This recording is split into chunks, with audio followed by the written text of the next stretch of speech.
Cable 10, Aurora, Illinois Community Access Channel. Let's get weird, buddy. Let's get weird. Your life is your own, Carol. Guys, We're here for you, Carol. where are we? Well, if there's a bright center to the universe, you're on the planet that it's farthest from. Welcome to the Outer Rim. Enjoy your stay. We're sorry we upset you, Carol. I need to go back into the editing software and raise your voice up because I feel like I can barely hear you in that. That's something I can change really easily. Wondrous. I just like the whole as it comes together. It all synced up very nicely. I think the product of it is beautiful. I always smile when we get into these openers. Yeah, so speaking of openers, hello everyone out there that's watching this later. I decided to just kind of forego the live streams and just record these. They're a lot easier to get out and done. So even though I missed some of the commenters on here, this is just mostly because of kind of like my own schedule and what I need to get done and how I need to get it done. Because life's just been a lot, and so it's been hard trying to get anything done. And I mean, I was even thinking about, I'm like, man, I love doing these, but things have just been a lot lately. So, but we're here. We're recording this for several reasons too. We can hit the pause button. That was, again, I've brought this up on several occasions, how much I love the pause button. Like how much of it solves so many problems on StreamYard, and I can't believe it took them that long to do it, but whatever. So anyway, this is Rob here at Smirking Gun, and over there. Yeah, see, we're switched now, so now it's going to be a whole thing. Hi, We are everyone. twinsies, though. We both have our Pluribus shirts. Streaming Carol. Perfect. Yep. And we're here to talk about, well, this show. We're here to, well, actually, this is surprise. This is actually an X-Files episode we're going to review today. No, Yeah. no, we're talking about Pluribus. We're talking about Pluribus season 1, episode 6. We're already on episode 6. Yeah, I know it's going to be ending soon, but they've been giving us so much. That's the nice thing about this is they haven't really held things back. They tease something, so you're thinking about it, and then they confront it kind of the next episode. So it keeps the story, I think, comfortably moving forward while, letting us kind of sit in these shocking discoveries. Yeah, and we definitely ended last week's on some sort of shocking moment. So before we go any further, though, don't forget to hit like and subscribe, hit the bell for all notifications, share the video, all that jazz, as we get into full spoilers here about this. So, I mean, overall, without spoiling anything yet, what did you like? How do you feel about this episode now that we're 6 episodes deep? Well, I've actually really enjoyed the pacing of this show because not a lot happens kind of plot wise. We get our discoveries, we get our movements, there are actions happening, but it's not overly plot heavy. It is still very much a character driven story. So I think they kind of like do one step. It's like character plot, and it gives us enough to kind of like have an enjoyable episode without feeling like overwhelmed. It gives us enough to think about what it dropped into our lap, as opposed to overwhelming us with kind of ideas and stuff. I've really enjoyed the pacing, and I love the fact of now we get the back and forth with our gentleman in Paraguay, which I'm really looking forward to seeing how that's going to really start playing into things moving forward. Yeah, and I'm trying to say things that aren't kind of obvious but are obvious, because everybody that makes something, there's details in it. Some have like pay way more closer attention to detail than others. Everybody has their right to make their story any way they want.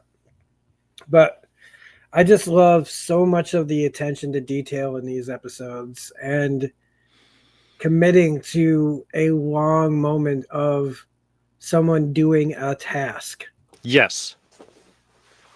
That lets us follow what it's like being in that room, being in that situation. Not everything is it speaks to how a character is and what they're doing, and their patience and all kinds of storytelling without telling you anything. They're showing you something, and you can just kind of infer by how long some of these situations go on and just how important they are. And so, like you said, these episodes really know how to pace things, and it's not just in the normal way of telling a story either. But it feels natural, and it's again rare when you get to watch something that doesn't hold your hand, that isn't talking over your head either.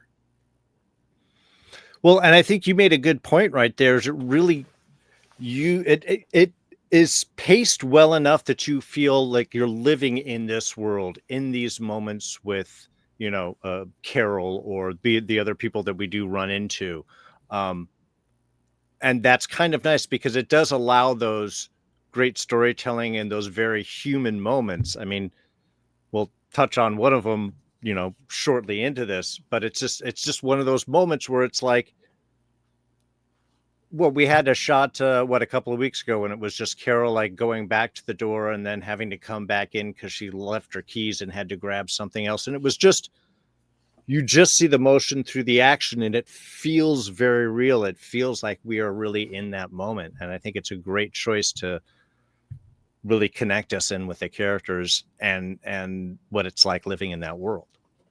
And she has that exact same moment for a different reason in this episode.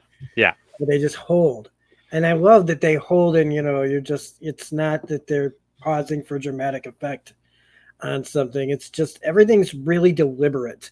And again, that was kind of what I was getting at, is like people will say, well, everything's deliberate that they do. Not really. Not everything that, not everybody puts that close of an attention to detail into doing things. And that's kind of what I meant by how some of this stuff is told. And again, we're just spoiled by some of these creators like Vince Gilligan, who just, when you're done watching an episode, even if it's not an episode of some epic momentous can't miss TV where something amazing happens every single week. But it depends on what your meaning of amazing is here. And by that, I mean, amazing that you can tell a story that doesn't have much happen, but is better than most of the television that will just throw a bunch of shit at you. That's like a moment. Like everything is earned and pays off and shows you something later on. And it's just, when you have that level of storytelling happening in front of you, it's hard to go, oh, well, this is episode 6. And so, it's still, when you break it all down character wise, it's masterful. Yeah. Even if it's not heavy in plot, which is like, I think my main problem, like when I talk about things a lot, it's always about the plot getting in the way of the characters. And it's kind of why, like shows like The Walking Dead work for so long, is because they understand at the end of the day, yeah, you want to see zombies getting chopped up or whatever in cool ways. But it has to be about the people, not the premise. Right. It's a whole different feel when you go that route. Where it's like, Lost tried to do it, have it both ways. And they got a little lost in the weeds there. It is a careful balance to do. But I think that's something that working with Apple also is probably given. You know, they seem to be very much kind of a hands off. We'll give it to great creators and do your thing.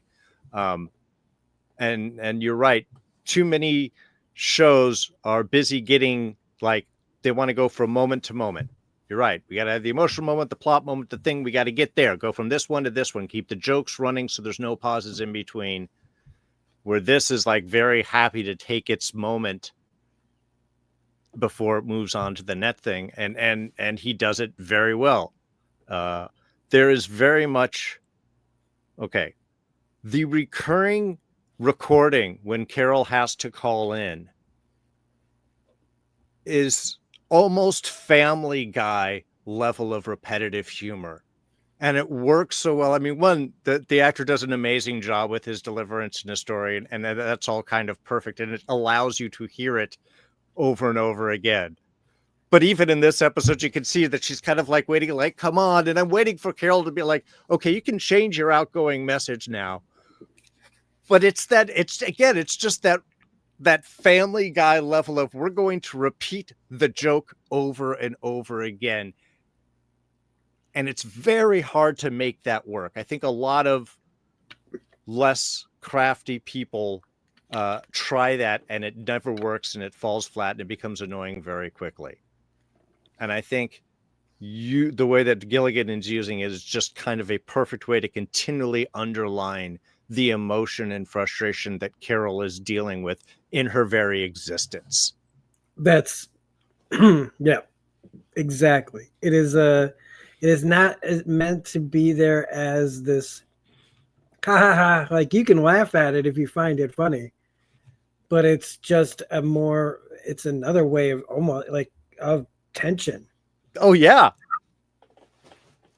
And they don't shorten it. They don't skip to it. They don't in any way. We sit there like she does. Yes. And it's meant to evoke something in us too. Which again, like that right there, like it lies in why I make content the way I make it. Was it wants something from me, you know what I mean? And so I give that back. You give what's inside you back to what it's doing. You add your own stuff to it, so that way you engage harder. So anyway, we should actually talk about the whole. Let's get into the spoiler territory now. What's great about talking about this show is it makes you talk about things. Yeah, I just like doing. And again, the simplest answer, Occam's razor, is usually the correct one here. What did Carol see? What would shock her to that? I mean, come on. Yeah. We knew what it was. And I love the video reveal. How it goes into the camera like, this is how she's going to show it to other people. Yeah. Again, I love that little bit. For me, kind of being like, is she going to actually show it to us so that I know what I'm supposed to see? And part of me was like, wouldn't it be great if she doesn't, but she thinks she has? Where it's like, look, don't you? And like, what? You just showed us some stuff that looks like meat, but I couldn't identify it. It wasn't until she finally turned the head up that I went, okay. No argument. Part of me, and it would have made sense if she screwed up, because it's a terrifying thing to be trying to do. And in the moment, you might not know that you didn't show like what looks like a human head. It could be anything in there, and just another way of doing it. But no, they take their time to even do that. So it's like you're waiting till that's a person. That's a full on. It could have been anything until that moment. And yeah, I mean, it's where we're all going mostly. We walked the path talking about this what this is now last week, as we went on that journey to where she finds the parts in the freezer. Well, and they do it without having to like do any grossness. I mean, all the pieces are wrapped up. It's the shape of the head that sells it. And then she goes to and over there's a crusher grinder that's sewing it out. Here, I'll show. And then they cut it because it's like, we can fill that all in from her reaction, from everything else. We don't need to spend that time or honestly gross ourselves out dealing with that. It keeps a certain tone of the show without going into real like horror, but we can fill in all the spaces, which I think was just really well done. And that's where, she makes the video and runs off and gets ready to, like, I liked her thinking about mailing it. And I even brought up to Bill that it'd be interesting if she asked for a drone herself. Yeah. And that there'd be a whole episode where she's going to literally fly the drone, like, to where it needs to go, but be in a car. Like, I was thinking silly, but I thought Carol with a drone. I mean, how did she not ask for a drone, even out of petulance, and be like, and then immediately crash it and feel stupid? Yeah. But we get really to the crux of this episode, which is her going to meet old dude. Yeah. At his Las Vegas sex dungeon. I don't know. I know. No, I definitely want to get at. Before we do, I just want to touch on the scene that I referred to before. That's at the end of her collecting all of her stuff and deciding to go out and get that, which is the long shot of her collecting her keys, getting the package, getting her clothes, walking out, the long pause, and then her coming back in and vacuuming the floor, which was just, I mean, it's that perfect, like, okay, the human dust remains that I need that off my, no, I should do that before I leave. It's so perfectly timed, and just holding that, it's like, she's forgotten something, she's gonna be back. I love that, because you knew exactly where her mind went in those like 5-10 seconds. And again, that attention to character and detail, it says so much about her. It doesn't need to have anything to do with the plot. I've got ground up people dust on my floor. I cannot leave that there. But yes, Vegas. We transport ourselves over to James Bond. Who, I mean, okay, so clearly this is all a setup. Everybody's in character. Even the people that are just in the background are all having these conversations that are like in a movie. So are they all on, like, again, I ask these questions that I just don't think they really have answers to, or if they are, they're just so simple. It's just, and it just, to me, keeps going into like what they are as a whole, which is like basically just insects, like insects with one mind. And again, I know, but like, I just can't, I can't, even in this situation, they're not themselves. There's something made up, but they're not. They're also themselves and everything else. And he's playing poker with several people, but they're all the same person and everyone. And at the root of all of that, he still knows what cards he has. And I was like thinking to myself, this is like some incel wet dream. Oh yeah. Oh no. It's as masturbatory as you can get in every way. Bill, I think put it great here. It's using the hive mind as a holodeck. Yeah.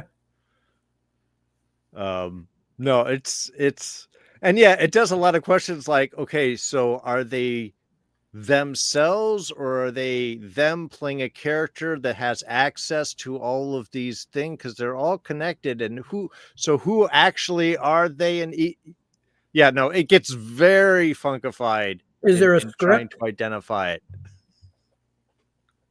You know what I mean? Like, do they just go, okay, here we're just gonna have crowd noise come out of you from some movie that we found and blah blah blah.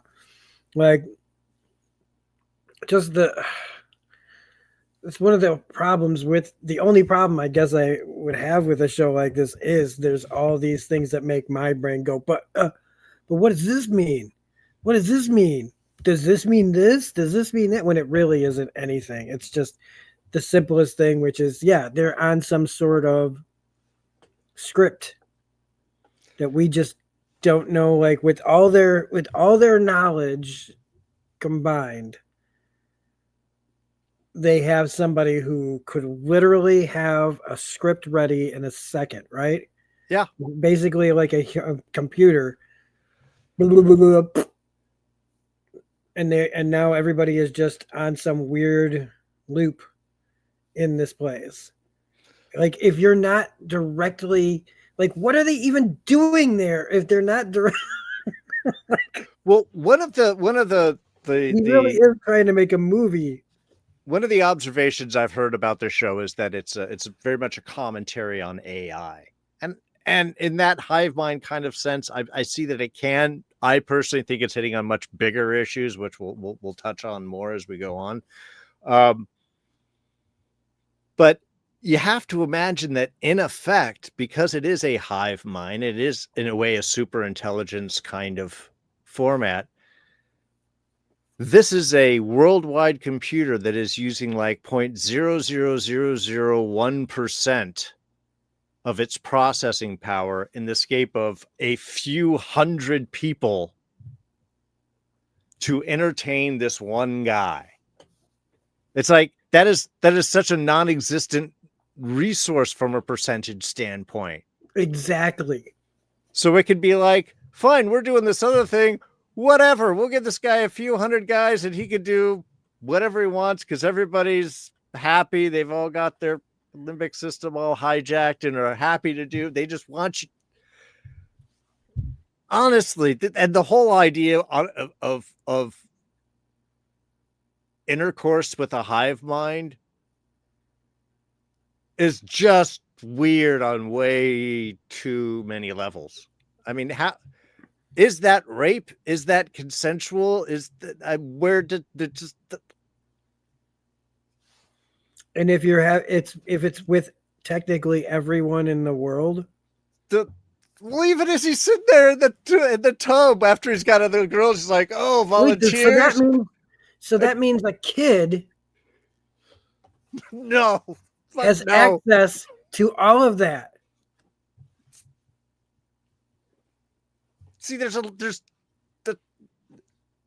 in order to just mentally do it, you've got to just tackle what's right in front of you in this, because yeah, it gets. But if they're not kids anymore, well, once they're up, they've already exposed to everybody's experience, so it's not like you're going to show them anything new. Yeah, they've experienced every murder, every. But it's all good. It's all good in the hood. But I mean, but even in this, I love how they're so dedicated for their sycophancy of the hive mind. You know, even the bad guy is like clapping at his hand and he goes, "You stay in character." And, "Oh, I'm sorry. I'm so mad. I'll get to you." And then when he's calling, "Oh, any more?" And you got the two guards behind, they're like, "Can I go? Can I?" Next time.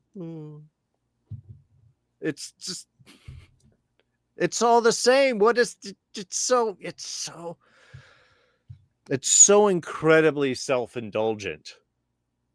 Because you're right. It's the using of resources and whatever I want. And it is sadly what, I don't want to say a significant portion, but certainly a large one, would totally go for that in the same situation. That's sad because I tried to go there just now. And as soon as I got to, that's gross. It's gross. That's gross. Like, no. I didn't realize how, you never realize sometimes unless you really try to do a thought experiment. And if your immediate reaction is revulsion, Yeah. Look, I don't want the whole world staring at my ass. I just, it's not something you want just between individuals. well, I was also just thinking about consent.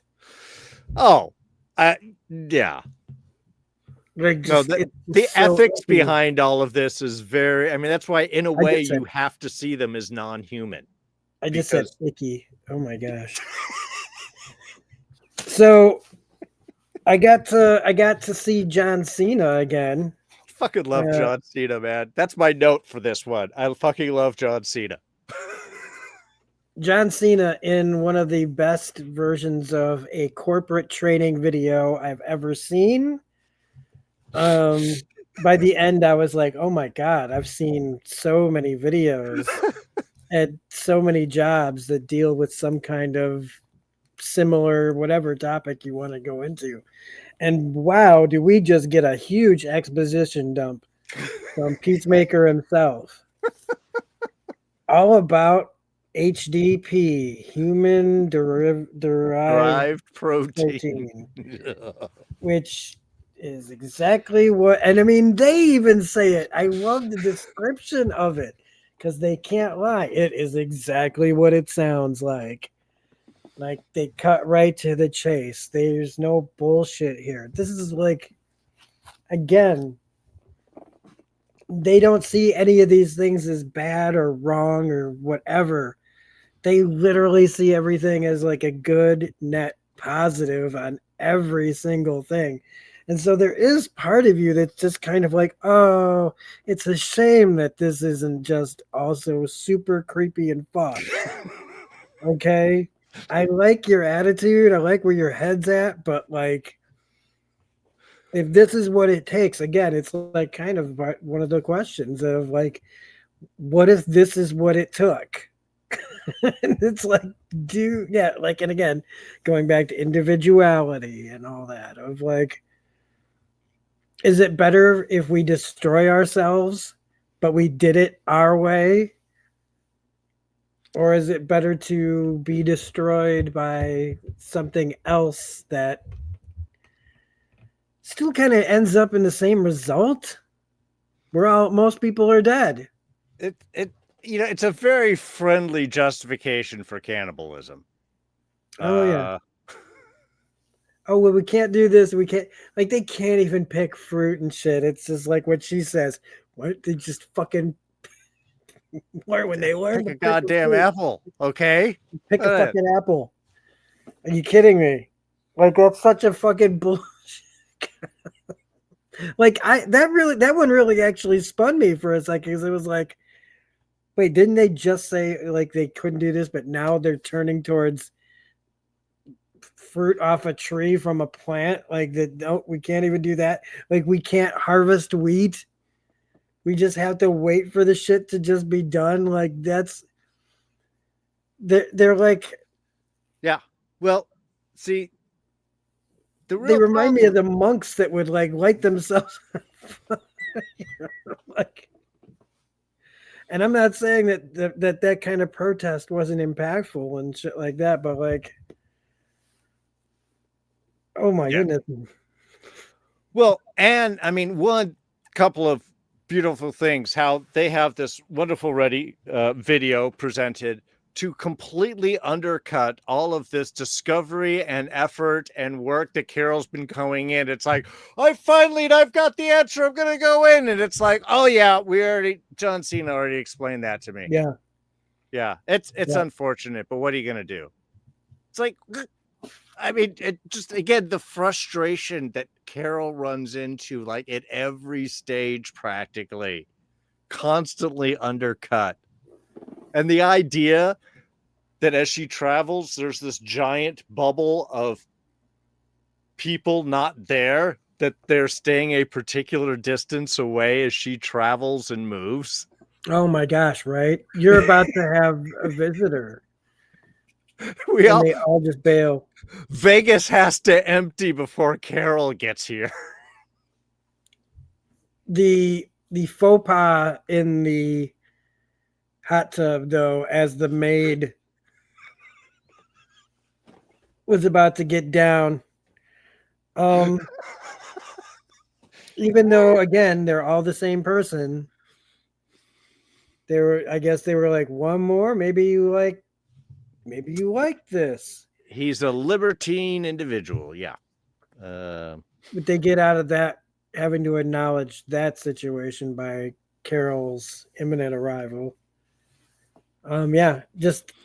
Basically again showing like they are not going to be in the same room with her.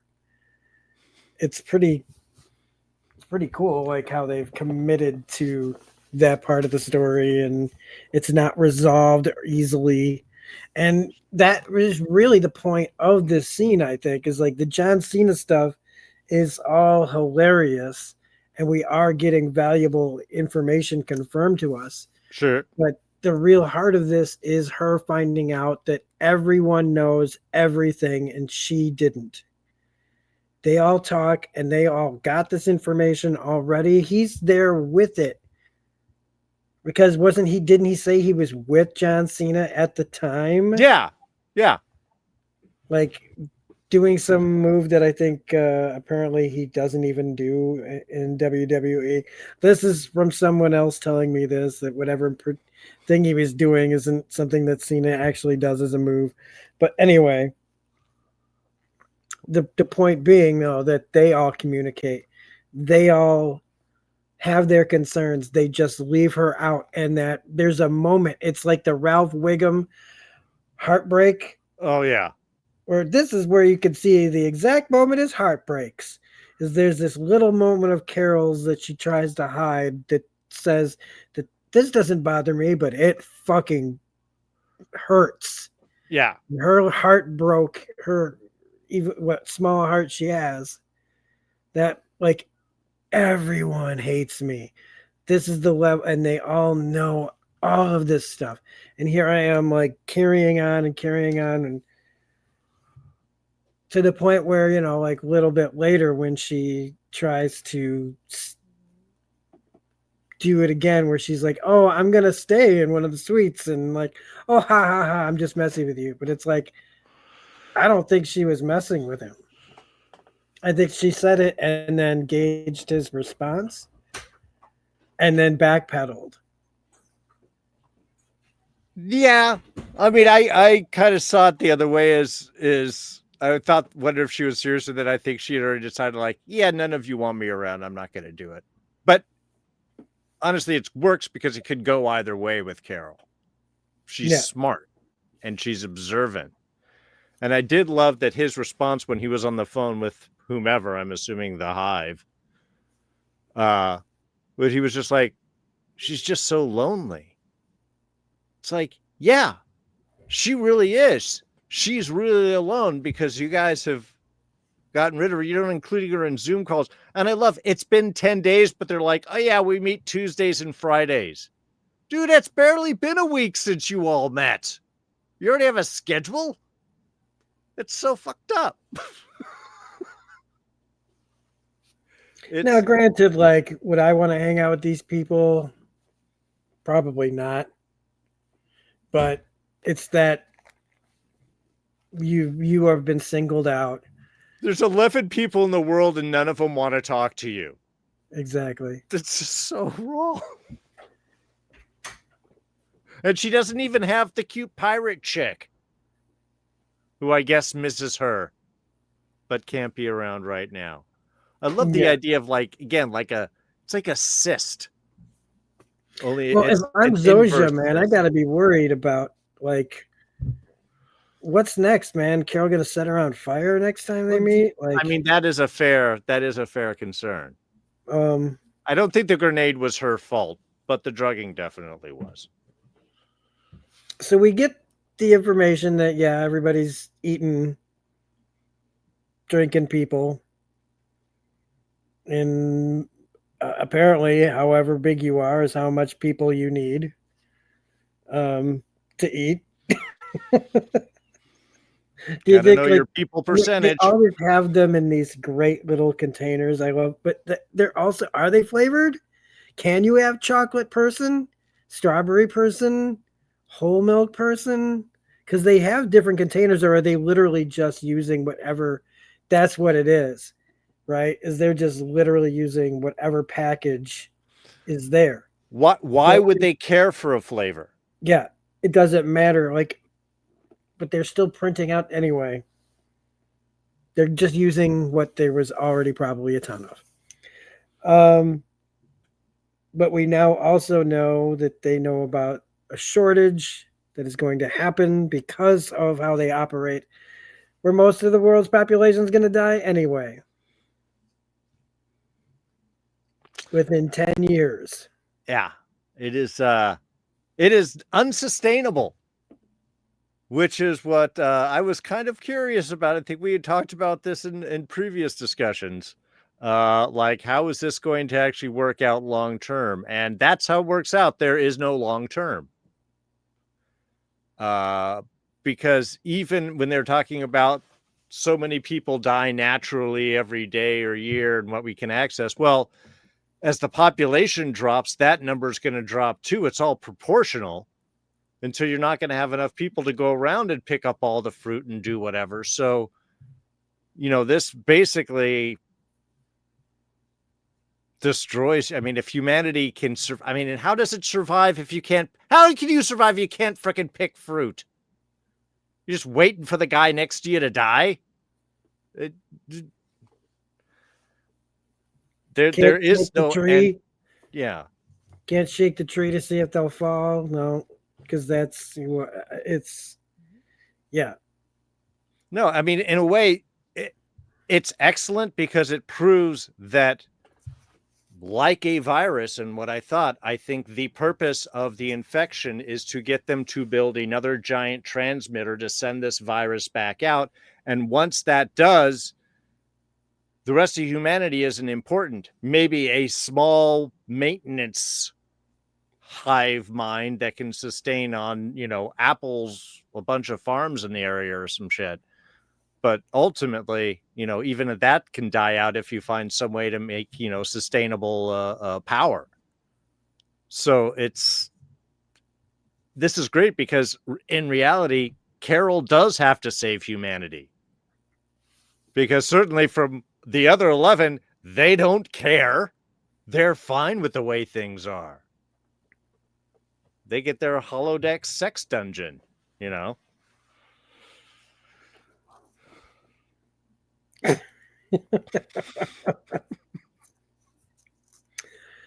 We also find out that there's no cure for it, but they can't infect you without your consent. Oh, I love this scene. I love this phone call discussion back and forth. And the look on Carol's face was of such joyous relief. It's like you could see that is what's been coming after her. That's what's been haunting her sleep, is they're going to come and force me to be one of them. And now she knows that can't happen. I felt my heart broke seeing her reaction on here. I was just filled with joy. Well, good. I'm glad it is. But then I guess I'm gonna be the killjoy then on that. Nice. No, just that. Okay. Say they're fine with it, right? I don't know though, because again, you're just a liability now. Meaning, if you like, they can't stop you, right? They can't hurt you. But what if you actively try to stop them? Knowing what are their parameters on stopping you from stopping them? Well, I mean, one is, like I just mentioned, like a cyst or an inverse cyst, as opposed to blocking her off to keep her from interacting, they have removed anything that she can interact with.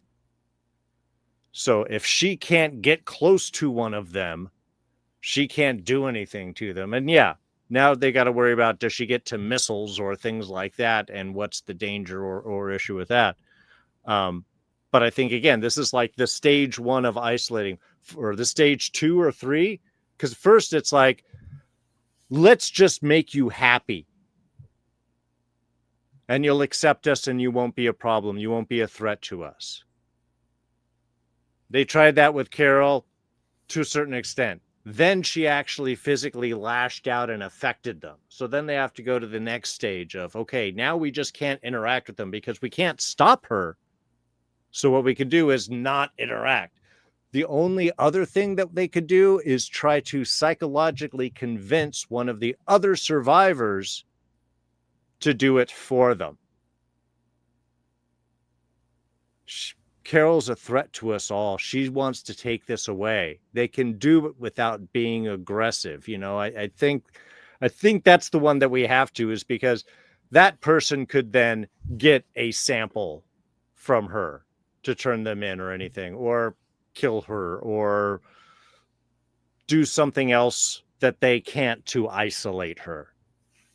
I think that would be their next defensive layer that they would have to do, or maybe 2 or 3 ultimately, is to try and get one of the other survivors. They want to kill us. They're going to kill your kid, lady who got upset and called that you made my kid cry. The only way to save them is to stop her, but we can't do it. I don't know. Well, well, as she put it, I can see how the lawyers survived. Yeah. So, yeah. So that's pretty much it for Carol's whole thing. Right. And then we shift for the last bit to Paraguay, where we are seeing once again Manusos, if I'm saying that right. 9 days instead of 12. Working on a signal, trying to find something. He finally finds something at 8.613.0. What is that sound? I don't know. Is it the OG signal that they got? I don't know. I liked him watching Carol's video, though. How it just changes him. Like, he's going through the motions, again, showing his repetition, one thing at a time. Like, I was, again, I tried to put myself there, and I was like, how long before you would get mad and, like, start turning knobs, like going, oh, making it worse, so that you have to start over again, knowing that you're going to have to start all the way over again and just do all of it again. So I already knew. I was like, I again appreciated that, because in my brain I couldn't do what that guy did. And just seeing that he's as isolated and scared as Carol is, and I love that he can't. There's obviously going to be like a communication gap, but like he had subtitles, which I thought was interesting on a videotape. They translate. I mean, that's kind of a cool thing. I mean, I love even Carol's reaction that, you saw my video, but they transferred it to a videotape because that's the only thing that he had access to, and they knew that. So that was the service. I didn't notice the subtitles. Thank you for that, because all I'm thinking is like, he's paying attention. Does he actually understand English? Yeah. And then I saw some subtitles were popped up there. And that's where I was like, wait a minute, on that crappy TV? I don't think the subtitles would look like that. I don't know. I was just, whatever. They probably put them on the tape. I think they're on the tape. Yeah, that would be my guess. Transfer them over there. But like him going out, venturing off to go find her. And just when they try, they finally get him outside of his gates, right? They finally, it's like a try. It felt really kind of sinister in a way, and really creepy. Oh yeah, very much Here's his so. mother, hello, son, blah, blah, blah. And it's just like, my mother was a bitch. Right? Instead of being like, that's not you, like you're just part of the hive. No, he just brought up, no, it's my mother. The reason I know that's not her is because that is how she's talking is not how she is. Yeah.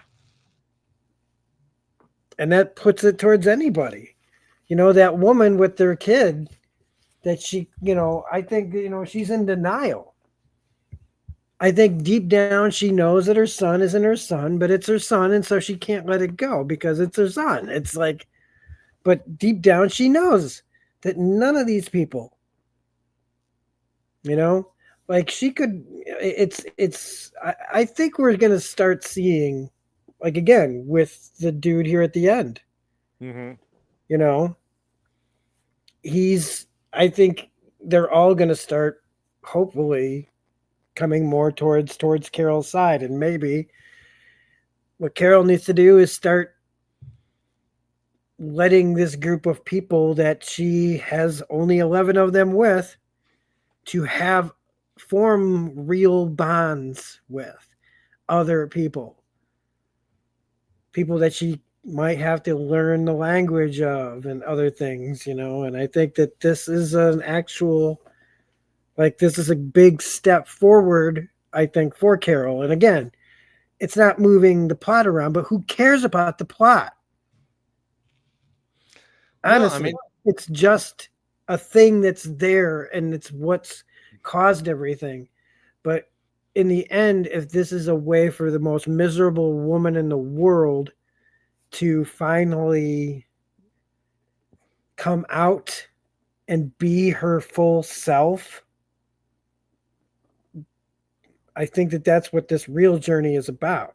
There's all kinds of far-reaching things, but at its heart, it's about Carol becoming a better person at the end of the world. Like, the kind of person that you wouldn't expect to save the world is saving the world. She's a Karen. The one well, especially is the one that doesn't care about anyone, ends up showing the most compassion at the end. You're right. I mean, honestly, you saying that's getting me teared up just a little bit here, because I'm like, that is a beautiful character arc to really have in the midst of all of this. Because yeah, it's the only, she has to work with other people. It's the only way it's going to be. And I love, and I love this little story here on the side. I love his, because he has the attention to detail, that he's going through each thing and listening for a certain amount of time to see whatever is going on. That's attention to detail. That's a methodicalness that I think really establishes who he is and what he's going to contribute in with this. It's just,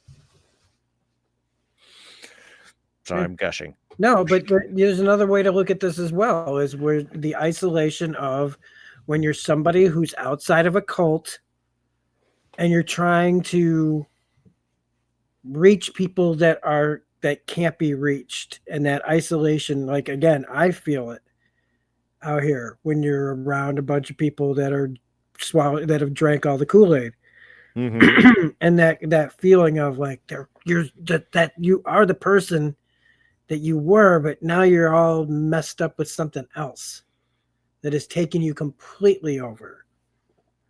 So, well, it's the outsider that can see that. Yeah.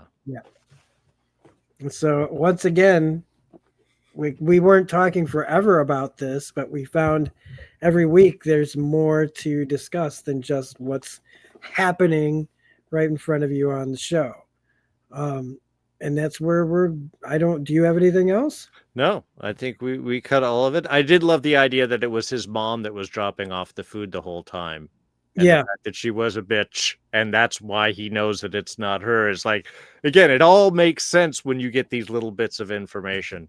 We also got a Latin version of "People Are Strange" at the end. So, which is never a wrong choice. No.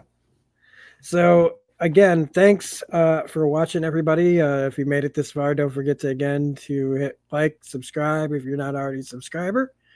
We've got our other channel, The Outer Rim, where we do a podcast over there where we talk about, we get as deep as we get here, just on more serious topics most of the time.